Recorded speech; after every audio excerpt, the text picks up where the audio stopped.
ಸಮ್ಮೇಳನ ಎಷ್ಟು ದೊಡ್ಡದು ಮಾಡಿದ್ರು, ಎಷ್ಟು ದೊಡ್ಡ ಶಾಮಿಯಾನ ಹಾಕ್ಲಿ, ಎಷ್ಟು ದೊಡ್ಡ ಭೋಜನ ವ್ಯವಸ್ಥೆ ಮಾಡ್ಲಿ, ಅದೆಲ್ಲ ಜನ ಮರ್ತು ಹೋಗ್ಬಿಡ್ತದ. ಅದಕ್ಕೆ ಈ ಸಮ್ಮೇಳನದಲ್ಲಿ ಏನು ಚಿಂತನೆ ಆಗಿರ್ತಕ್ಕಂಥ ವಿಷಯಗಳನ್ನ ಎಲ್ಲ ಕೂಡಿ ಕಟ್ಟಿಟ್ಟು ಮುಂದಿನ ಜನರೇಷನ್ಗೆ ಮತ್ತೆ ಮುಂದಿನ ನಿಮ್ಮ ಏನಾದರೂ ಕಾರ್ಯಕ್ರಮಗಳಿದ್ದಪ್ಪ ಅಂತಂದ್ರೆ ಅದರಲ್ಲೇ ಹೊತ್ತಿಗೆ ತರ್ತಾ ಇದೆ. ಹೊತ್ತಿಗೆ ಜೊತೆಗೆ ಇನ್ನೊಂದು ನೀವು ಹೇಳಬೇಕು, ಆರ್ಥಿಕ ಬಲ ಆಯ್ತು. ಸರ್ಕಾರ ಮೇಲೆ ನಿಲ್ಲುವಂತ ಅವಶ್ಯಕತೆ ಬರೋದಿಲ್ಲ. ಪ್ರತಿಯೊಂದು ಹಳ್ಳಿ ತನ್ನ ಕಾಲದಲ್ಲಿ ನಿಲ್ಬೇಕಾಗಿತ್ತಂದ್ರೆ ಅವ್ ಬೆಳೆದ ಬೆಳೆಗೆ ಬೆಲೆ ಬರಬೇಕು, ಅಲ್ಲಿ ಗೋಡೌನ್ ಆಗ್ಬೇಕು, ಆ ಊರಿಗೆ ನೀರ್ ಆಗ್ಬೇಕು. ಇಷ್ಟು ಕೊಟ್ಟರೆ ಸಾಕು ನಮಗ.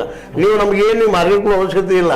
ಗೋವನ್ ಕಡೆ ಬಂದೇ ಬರ್ತಾರ. ನಮ್ಮ ಈ ಕನ್ನಡ ಜಾನಪದ ಪರಿಷತ್ತಿನಿಂದ ಸರ್ಕಾರದ ಗಮನ ಸೆಳೆಯುವಂತ ನಮ್ಮ ರಾಜ್ಯಾಧ್ಯಕ್ಷರು ಕೆಲವು ಸಂಗತಿಗಳನ್ನ ನಿರ್ಣಯ ತಗೊಳ್ಳಕ್ಕೆ ಕೇಳಿದ್ದಾರೆ ಸರ್. ಒಂದು ಮಾಸಾಸನ ಕೊಡುವಂತದ್ದು ಕನ್ನಡ ಮತ್ತು ಸಂಸ್ಕೃತಿ ಇಲಾಖೆಯಿಂದ ಆ ಕಲಾವಿದರಿಗೆ 60 ವಯಸ್ಸು ಆದವ್ರಿಗೆ 58 ವಯಸ್ಸು ಆದವ್ರಿಗೆ ಮಾಸಾಸನ ಕೊಡ್ತಾರೆ. ಅದನ್ನ 45 ವಯಸ್ಸಿಗೆ ಇಳಿಸ್ರಿ ಮತ್ತು ಕನಿಷ್ಠ 5,000ಕ್ಕಾದ್ರೂ ಮಾಸಾಸನ. ನೋಡ್ರಿ, ನಿನ್ನೆ ನೀವು ಮೊನ್ನೆ ಮಾಡಿದ್ರಿ ಕಾರ್ಯಕ್ರಮ, ಹಡಿಗಳ ಗ್ರಾಮಸ್ಥರ ಕೂಡಿ ಮಾಡಿದ್ರು. ಅವ್ರು ಯಾವ ಸರ್ಕಾರಕ್ಕೆ ಗ್ರಾಂಟ್ ಮಾಡಿದ್ರಿ?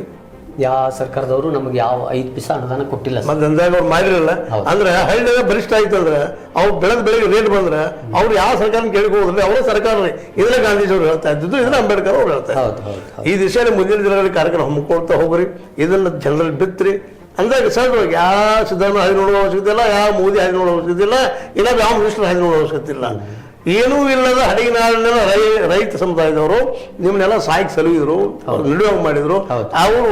ಅವರಿಗೆ ಬಲಿಷ್ಠತೆ ಬರ್ತಂದ್ರೆ ನಿಮ್ಮಂತ 10 ದಿನನಿತ್ಯ ಮಾಡುವಂತ ಶಕ್ತಿ ಅವ್ರಿಗೆ. ಮುಂದಿನವರು ಇಂಥ ಸಮ್ಮೇಳನ ಮಾಡ್ಲಿ, ಮುಂದಿನ ಜನಾಂಗಕ್ಕೆ ಒಂದು ಒಳ್ಳೆ ವಾತಾವರಣ ನಿರ್ಮಿಸಲಿ ಅಂತ ಒಂದು ಸ್ಮರಣ ಸಂಚಿಕೆ ತರ್ತಾ ಇದೆ. ಅದು ತೊಂಬಂದ್ರೆ ಅದು ಇದು ಸೇರಿಸ್ರಿ. ಆರ್ಥಿಕ ಬಲಿಷ್ಠ ಹೆಂಗಾಗ್ತಾನೆ ರೈತ ಅನ್ಬೇಕ. ರೈತಗೆ ಇಲ್ಲಿವರೆಗೆ ಗೋಡೌನ್ ಯಾರು ಮಾಡಿಕೊಟ್ಟಿಲ್ಲ. ಆ ಗೋಡೌನ್ ತಾನು ಸ್ವತಃ ಮಾಡಕ್ ಶುರು ಮಾಡಿದ್ರೆ ಸರ್ಕಾರ ತಾನ ಬರ್ತದ. ಇವತ್ತು ಅದಾನಿ ಅಂಬಾನಿಗೆ ಸಾಲ ಕೊಡ್ತಾರೆ. ಪ್ರೇರಿತರಾಗಿ ಜಾಗೃತ ಆಗ್ಬೇಕು, ಸಾಮಾಜಿಕವಾಗಿರುವ ನೀವು ಸಹಿತ ರೈತರಿಗೆ ತಿಳಿಸುವಂಥದ್ದು ಆಗ್ಬೇಕು.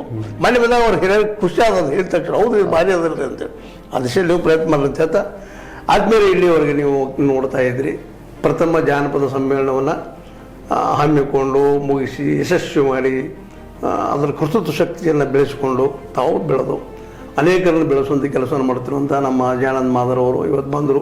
ನಮ್ಮ ಸ್ಟುಡಿಯೋಕ್ಕೆ ಬಂದು ತಮ್ಮ ಅನುಭವಗಳಲ್ಲಿ ಹಂಚಿಕೊಂಡು ಹೇಳಿದರು ಏನಾಯ್ತು ಅಂತೇಳಿ. ಇವೆಲ್ಲ ಕೇಳಿದ್ರಿ. ನೋಡ್ರಿ, ಮುಂದಿನ ದಿನದಲ್ಲಿ ಇಂಥ ಸಮ್ಮೇಳನಗಳು ಮಾಡ್ತಾ ಇರ್ರಿ, ಭೇಟಿ ಆಗ್ತಾ ಇರ್ರಿ. ಜನಪದರು ಉಳಿದ್ರೆ ನಾವು ಉಳಿತೀವಿ, ನೀವು ಉಳಿತೀರಿ, ಎಲ್ಲರೂ ಉಳಿತೀರಿ. ಜನಪದಲ್ಲಿ ಬೇಕಾಗಿದ್ದ ಉಳಿದಕ್ಕೆ ಆರ್ಥಿಕ ಬಲ, ಆ ಬಲ ಬರುವಂಥದ್ದು ಒಂದು ಇವತ್ತು ನಾವು ಚರ್ಚೆನೂ ಮಾಡಿದ್ವಿ. ಅದು ನಿಮ್ಗೆ ಲೈಕ್ ಆಗಿರ್ಬೋದು, ಆಗದಿರ್ಬೋದು. ನೀವು ನಿಮ್ಮ ಅಭಿಪ್ರಾಯ ತಿಳಿಸ್ತಾ ಇರ್ರಿ ಅಂತ ಹೇಳ್ತಾ ತಾವು ಬಂದಿದ್ದಕ್ಕೆ ನಿಮಗೆ ಧನ್ಯವಾದಗಳು.